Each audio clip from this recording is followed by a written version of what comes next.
Welcome to Boating Insights. This is a podcast about achieving your boating dreams, brought to you by Above and Beyond Boating. We deliver the leading courses to skipper your own boat.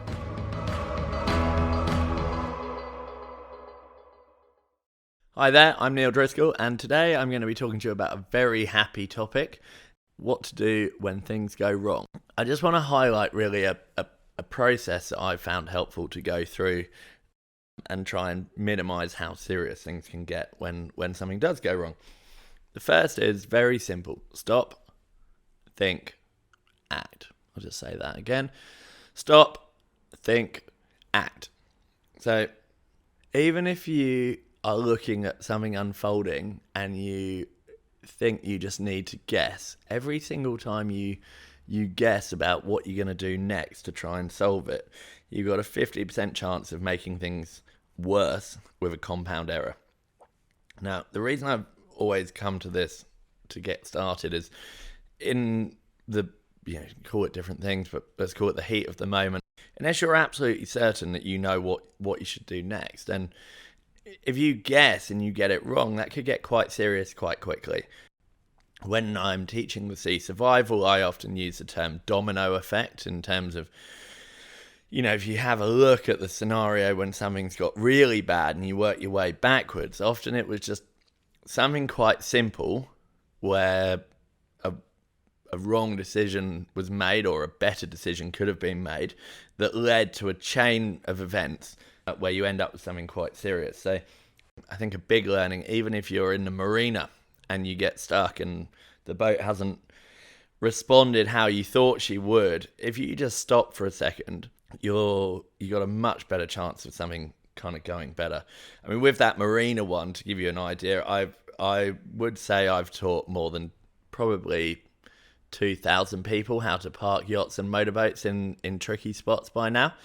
And 100% of the time, the people that get really good at it are the ones who learn to stop, think, act, and make decisions based on knowledge that they have and capabilities that they have. And the people who consistently struggle are the ones that don't manage to stop and think and act, and they just guess. Carrying on from this, one side is you don't want to just sit in a corner quivering, going, oh my God, all this stuff's going to go wrong. What am I going to do? But it can be pretty smart to have a think about some of the big ones. Like, what will I do if the engine doesn't start? The toilet blocks, not an insignificant issue. The batteries go flat. I lose my navigation system. Possibly someone falls overboard. That comes up all the time. I don't really want to go man overboard too much today. Just giving some thought to those things means that at least then if something like that did happen, you're like, okay, my plan is I am going to do this. And that might be make my initial emergency steering my autopilot. If this hatch rips off, then I've already thought, and actually this bunk board will be perfect to get in place on top of it. But, giving some thought to things, and then that really then just needs to bend around to your own personality. Some people will go the full way down having practiced it, which obviously I'm a big fan of, or made some notes around it, or maybe you've just given it some thought so that you've got an idea in case something happens. But giving some thought to these things, especially on trips where you need to be more independent because you might be heading out into oceans or outside of places where you could just call for a tow or sail in easily to a harbour, is a pretty smart idea. The next thing is, do you need to fix it now?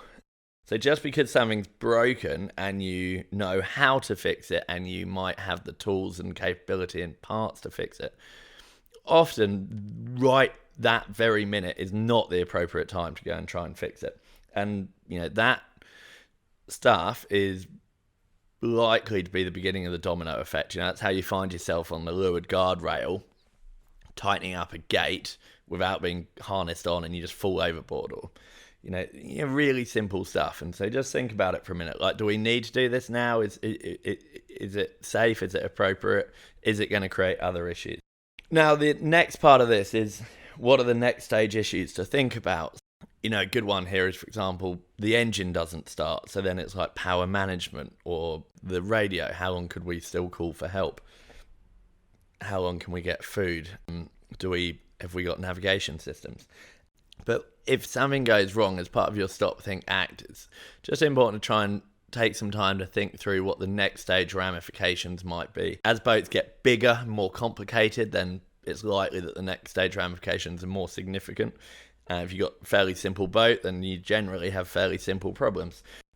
So, yeah, when things go wrong, just try and have a think about it. An area that can be really helpful for you is our online skipper course. We've really focused hard on your preparation, your understanding your boat, and trying to get you set up for being able to manage these contingencies. So please have a look there. Either module 2 or 3 for that would be perfect.